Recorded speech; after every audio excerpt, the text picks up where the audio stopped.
For the first time, the James Webb Space Telescope may have detected a chemical fingerprint of life on a distant world, not around a gentle star like our Sun, but around a volatile red dwarf.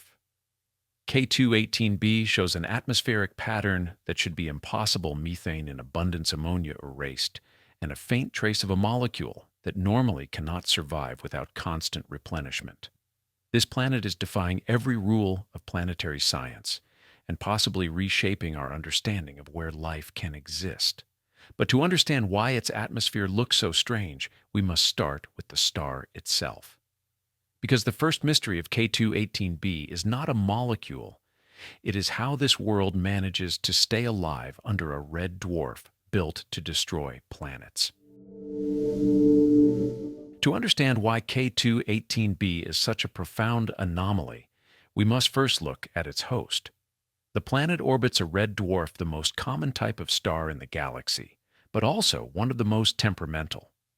Unlike our steady yellow sun, red dwarfs are prone to violent stellar tantrums erupting with magnetic flares and X-ray bursts, 10 to 100 times more frequent than what we experience on Earth. In standard planetary models, this is a death sentence. Such intense radiation usually acts as a cosmic sandblaster, stripping away the atmospheres of nearby planets and leaving behind irradiated barren rocks. By all conventional logic, K2-18b should be a dead world. It orbits deep within the star's danger zone, close enough to be bathed in this ionizing radiation. Yet the data tells a different story. Against the odds, this planet has held onto a significant thick atmosphere. It is a survivor in a cosmic shooting gallery, a fact that immediately forces us to rethink our models of atmospheric retention and planetary evolution. If a world can keep its protective blanket under such hostile fire, it opens the door to habitability around billions of red dwarfs across the universe. But surviving a red dwarf is only the beginning of the anomaly. For decades, the search for life has been a search for mirrors trying to find a pale blue dot that looks exactly like Earth. K2-18b shatters that narrow view. With a mass 8.6 times that of Earth and a radius 2.6 times larger, it is a heavyweight world that defies easy categorization. It is too massive to be a rocky super-Earth, yet too small to be a gas giant like Neptune. It sits in the habitable zone, receiving roughly the same amount of solar energy as Earth, but its gravity and composition suggest a completely different beast. This is the birthplace of the Hycean paradigm, a portmanteau of hydrogen and ocean. Proposed by researchers like Dr. Niku Madhusudan, this new classification describes a planet with a hot global ocean concealed beneath a crushing hydrogen-rich atmosphere. These worlds are not Earth twins. They are alien engines of chemistry that might be far more common than the rocky worlds we have been hunting for. We are no longer looking for a second home. We are looking for a new definition of life itself. If K2-18b is a new kind of world, its secrets must be hidden in its structure. The investigation begins with the most basic physical evidence available to astronomers: mass and radius. Through the transit method measuring the dip in starlight as the planet passes in front of its host, we know K2-18b is approximately 2.6 times the size of Earth. Through radial velocity, the gravitational wobble it induces on the star, we know it weighs about 8.6 Earth masses. When you combine these two numbers, you get density, the first clue to a planet's composition. And this is where the mystery deepens. The density of K2-18b is significantly lower than that of a purely rocky world like Earth. If it were made of iron and silicate, it would be much smaller and denser. Conversely, it is denser than a pure gas giant. It sits in an uncomfortable middle ground, a sub-Neptune regime that suggests a significant amount of lighter materials, water, hydrogen, or both, mixed with rock. However, density is a sealed box. You can know the weight and size of a package without knowing how the contents are arranged. This is known in astrophysics as the degeneracy problem. You could build a model of K2-18b using a large rocky core surrounded by a massive puffy hydrogen envelope, and it would match the density data perfectly. You could also build a model with a huge water mantle and a thin atmosphere, and it would produce the exact same density. We are looking at architectural blueprints where three completely different interiors project the exact same silhouette. To an observer standing on the outside, a dead world and a living world cast the same shadow. Three worlds can cast the same shadow. Only chemistry can reveal the truth. To solve the puzzle, researchers have constructed three primary candidate models that fit the physical constraints. The survival of life depends entirely on which of these models reflects reality. The first candidate is the mini-Neptune. In this scenario, the planet is a scaled-down version of Neptune. It possesses a rocky core buried under a massive mantle of high-pressure ices, water subjected to such extreme crushing forces that it exists as a solid exotic state, hot but frozen by pressure.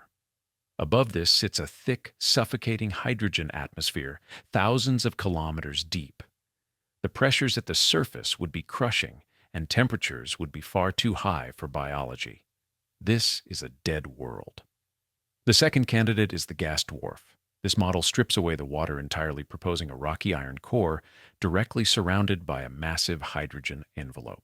While the gravity of a super-Earth is strong enough to trap these gases for billions of years, preventing the atmospheric escape seen on smaller worlds, the result is a dry, non-oceanic environment. Without a liquid solvent, biology as we know it has no stage on which to perform. The third candidate is the Hycean world. This is the outlier. It proposes a rocky core surrounded by a significant layer of liquid water, a global ocean capped by a thin, hydrogen-rich atmosphere. Unlike the mini-Neptune, the atmosphere here is shallow enough that the pressure at the ocean surface permits liquid water. The greenhouse effect of the hydrogen keeps the ocean hot, perhaps nearly boiling, but liquid water remains the gold standard for life. This model is the only one that offers a pathway to habitability. Physically, all three scenarios are plausible. The gravity of K2-18b is strong enough to hold the hydrogen, in all cases trapping the gases against the stripping power of the red dwarf. But gravity cannot tell us if there is an ocean hiding beneath the clouds. For that, we need to stop looking at the box and start analyzing the air inside it. So which scenario does reality favor? The atmosphere held the answer. To distinguish between a dead gas ball and a living ocean world, astronomers rely on a technique called atmospheric retrieval. By analyzing the light filtering through the planet's edges, we can identify the unique spectral fingerprints of the gases floating there. Before the James Webb Space Telescope turned its golden mirrors toward K2-18b, the scientific community had a clear set of expectations derived from our knowledge of the solar system. If K2-18b were a standard mini-Neptune, a world defined by a deep crushing envelope of hydrogen and high-pressure ice, the chemistry would be dictated by the laws of thermodynamics. In such a deep, cold atmosphere, hydrogen reacts with other elements to form specific, stable molecules. Under normal chemical conditions, nitrogen links with hydrogen to create ammonia NH3, while carbon pairs with hydrogen to produce methane CH4. These are the signatures we expect to see in a hydrogen-rich atmosphere. Models predicted that the spectrum of a mini-Neptune at this temperature should be dominated by these two gases. Ammonia, in particular, has a very strong absorption feature. Spectrally speaking, it is loud. It absorbs light so aggressively that it typically drowns out subtler signals. If K2-18b was simply a smaller version of Neptune, the ammonia signal should have been a spectral roar, an undeniable spike in the data confirming a deep, lifeless atmosphere. The detection of abundant ammonia would essentially close the case, confirming the planet as another uninhabitable gas dwarf. But when Webb looked, the roar never came. The readings from JWST's NIRIS and NIRSPEC instruments revealed a chemical fingerprint that defied standard atmospheric models. Methane appeared clearly, as did carbon dioxide CO2, both unmistakable markers of carbon chemistry. But where the ammonia spike should have risen, the spectrum fell silent. It remained perfectly flat, and the silence deepened when another expected gas, carbon monoxide CO, also failed to appear. This silent spectrum is the decisive clue that breaks the degeneracy. To explain the missing ammonia, we must look at the physical interaction between an atmosphere and a surface. This is where the cosmic alchemist lens reveals the planet's true nature. In a mini-Neptune, with no surface gases, cycle endlessly from the deep interior to the upper atmosphere. Ammonia produced in the depths is constantly dredged up, keeping the atmosphere saturated. But K2-18b behaves differently because of a mechanism known as the global scrubber. The key is liquid water. According to Henry's law, ammonia is incredibly soluble in water, far more so than methane or carbon dioxide. If K2-18b possesses a global liquid ocean beneath its thin atmosphere, that ocean acts as a massive chemical sink. The water interface aggressively dissolves the ammonia, scrubbing it from the sky and locking it away in the depths. Because methane resists dissolving into water, it lingers in the atmosphere. The result is a chemical fingerprint that stands out clearly, a methane-rich sky paired with a striking absence of ammonia. This depletion acts as a decisive indicator. A gas dwarf lacks any liquid water layer that could remove ammonia from the atmosphere, and a mini-Neptune dominated by high-pressure ices would continuously recycle ammonia back upward, preventing any significant depletion. Only the Hycean model, a world with a shallow atmosphere interacting with a liquid surface, can naturally explain why the sky has been scrubbed clean. The ocean is not just a passive reservoir, it is an active engine rewriting the chemistry of the planet. We are looking at a world where the physics of solubility has stripped away the evidence of a gas giant, leaving behind the signature of a water world. A silent ammonia line was already shocking. What came next was unthinkable. Identifying an ocean was a triumph of deduction, but an ocean is merely a habitat, not proof of inhabitants. To cross the threshold from habitable to inhabited, scientists hunt for a specific phenomenon known as thermodynamic disequilibrium. In a dead atmosphere, gases eventually settle into a stable low-energy balance. They react, bond, and stop changing. Life, by definition, is an engine of controlled imbalance. It constantly pumps unstable high-energy molecules into the air, fighting against the natural slide toward entropy. On K2-18b, tracing the source of this chemical imbalance led to a startling find, a molecule that should not be there at all, dimethyl sulfide, DMS. On Earth, DMS is an evocative molecule. It is quite literally the smell of the sea. It is produced almost exclusively by phytoplankton and marine algae as a metabolic waste product.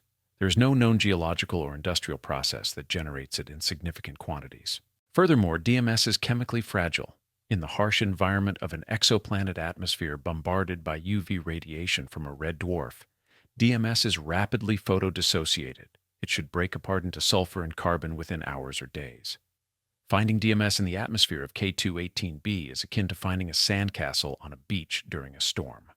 The forces of nature, entropy, and radiation are actively trying to erase it. If the sandcastle is still standing, it means something is actively rebuilding it, grain by grain, continuously. For DMS to be present at the detectable levels observed by Webb, there must be a pump on the surface generating it at a rate orders of magnitude higher than typical biological production on Earth. If the ocean was the stage, DMS is the actor. But unlike the booming spectral lines of methane or carbon dioxide, the signature of DMS is not a shout. It is a faint spectral whisper hidden in the noise. A fragile molecule in a hostile sky should vanish. It didn't. The detection of DMS was not a eureka moment where a clear line appeared on a screen. It was a grueling war against static. The signal sat at the very edge of the telescope's sensitivity, hovering around a 3 sigma confidence level. In the world of high-stakes astrophysics, this is the danger zone, statistically significant enough to be interesting, but weak enough to potentially be a ghost signal caused by instrumental noise or data processing errors. To ensure they weren't chasing a phantom, Dr. Madhusudan's team initiated a rigorous triple-blind experiment. They didn't just analyze the data once, they built 3 independent data reduction pipelines from scratch. This procedural drama unfolded in isolated digital silos. 3 separate groups of researchers worked on the raw telemetry data without communicating with one another. They masked the target wavelengths, effectively working in the dark to prevent their own biases from subconsciously guiding the math toward a discovery. They were listening to the void, trying to filter out the electronic hum of the MIRI instrument to hear the faint chemical frequency of the planet. For months, the teams wrestled with the noise. The MIRI instrument is incredibly sensitive, but it is also prone to systematic's phantom patterns created by the telescope's own electronics.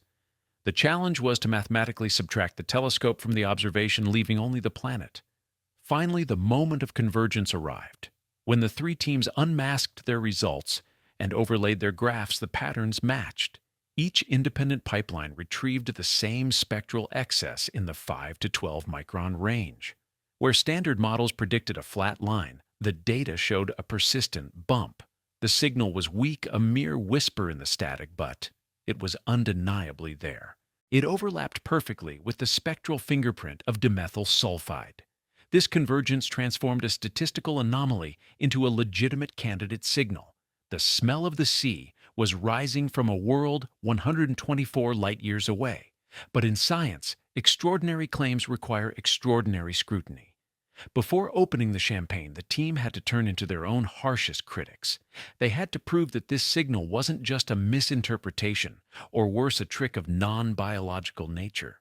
But before we call this life, we must confront every possible imposter. In rigorous scientific analysis, a detection is only as robust as the falsification process it survives. The appearance of dimethyl sulfide DMS is intriguing, but turning it from a statistical anomaly into a serious biosignature required a shift in perspective. Dr. Madhusudan's team had to examine it with uncompromising scrutiny, testing whether the molecule could survive every challenge the data demanded. They shifted their focus from confirming biology to actively challenging it, systematically testing whether non-living geological or chemical processes could mimic the observed signal. To validate the Hycean paradigm, the investigation required a comparative assessment of three competing abiotic mechanisms: magma oceans, volcanic outgassing, and exogenous delivery. The first alternative hypothesis was the magma ocean model. This scenario proposes that K2-18b is not a water world, but a lava world, a planet with a molten silicate surface concealed beneath the hydrogen envelope. Theoretically, a molten surface interacts with the atmosphere similarly to water, potentially dissolving ammonia and creating the silent spectrum described earlier. If this mechanism could explain the atmospheric compositions, the necessity for a habitable ocean would vanish.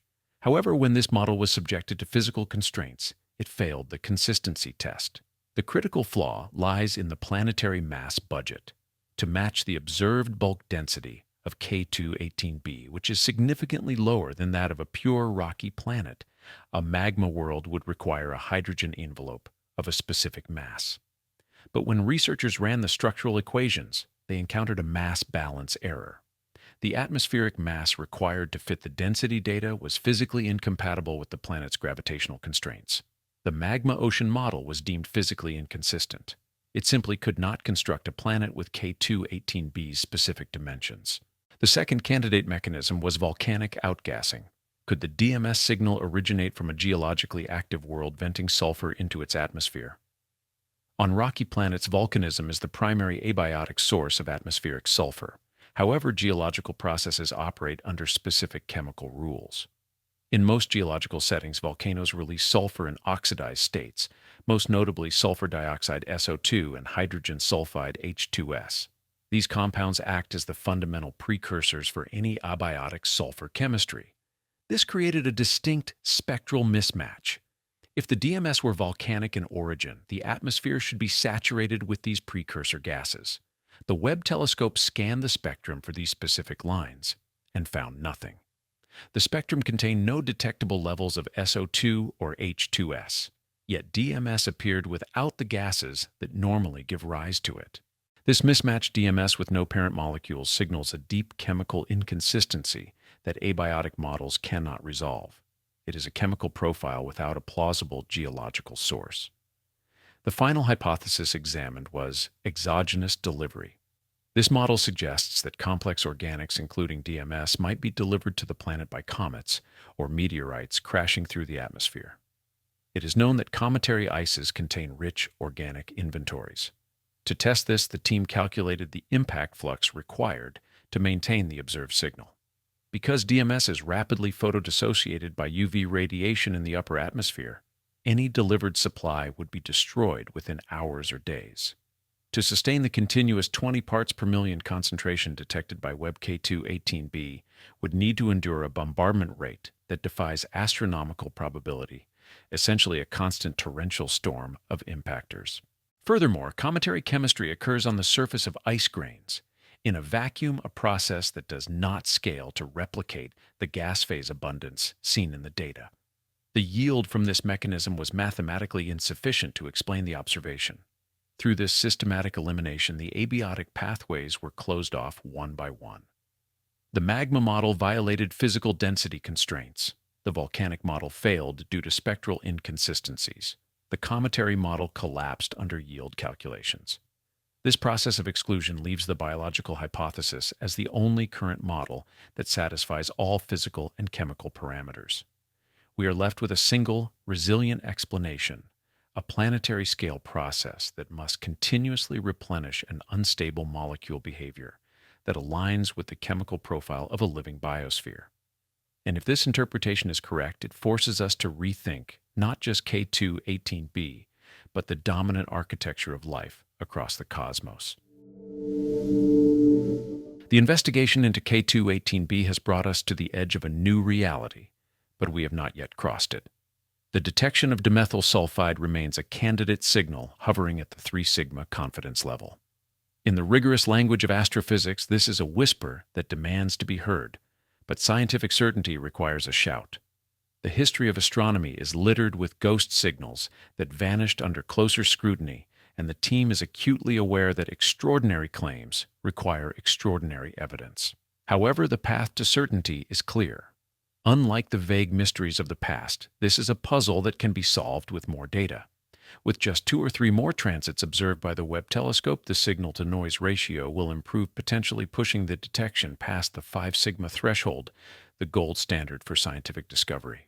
This additional data will allow researchers to disentangle the overlapping spectral lines of DMS and its chemical cousin DMDS, providing a definitive chemical fingerprint. Regardless of the final verdict, the study of K2-18b marks a permanent shift in our understanding of the cosmos. As Dr. Madhusudan notes, we have entered the era of quantitative astrobiology. For the first time in human history, the question of alien life is no longer a matter of philosophy or statistical guessing. It is a matter of measurable data. We are no longer just looking for planets, we are actively decoding their metabolic states. Even if the signal turns out to be abiotic, it would reveal a fundamentally new regime of planetary chemistry, never before seen, expanding our definition of what is possible. But if the signal holds, if that fragile molecule is indeed the exhaust of a living engine, then the implications are staggering. It would suggest that Earth is not the standard template for life, but perhaps the exception. The universe may be dominated not by rocky worlds clinging to yellow suns, but by Haitian worlds, hot ocean-covered planets orbiting violent red dwarfs. These worlds offer a sanctuary that Earth-like planets cannot match. Locked beneath a crushing atmosphere and shielded by a global ocean life on a Haitian world would be indifferent to the flares of its host star. It would be a microbial universe, a cosmos teeming with simple aquatic life, thriving in the dark, warm depths, forever separated from the stars by a thick hydrogen haze. We may be looking at a galaxy where life is common, but destined to remain in its cradle, protected by the very forces that isolate it. The investigation of K2-18b has proven that the universe is far stranger than our terrestrial biases allowed us to imagine. We looked for a mirror and found an ocean. If this is what we find on the first Haitian world we study, what will we find on the 100th?